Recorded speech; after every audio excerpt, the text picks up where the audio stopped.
মূল মন্ত্রটা কি? ব্যবসার মূলনীতি হচ্ছে যে ব্যবসায় লাভ এবং লস উভয়ের রিস্ক আছে। কথা কি বুঝতে পারছেন? এক ভাই ব্যবসা করছেন, লাভও হতে পারে, লসও হতে পারে।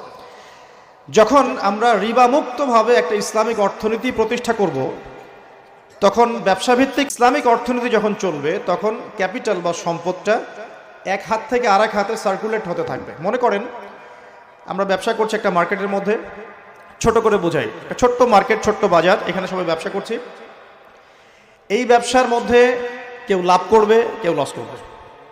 যে ব্যক্তি লাভ করবে, লাভ করে আস্তে আস্তে আস্তে ধনী হবে, যখন তার ধন নিসাব পরিমাণ সম্পদ অতিক্রম করবে, তখন তাকে জাকাত দিতে হবে।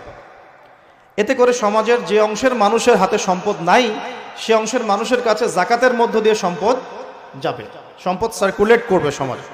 আজকে আপনি লাভ করবেন, তখন আল্লাহ রাব্বুল আলামিন ওই মার্কেটের উপরে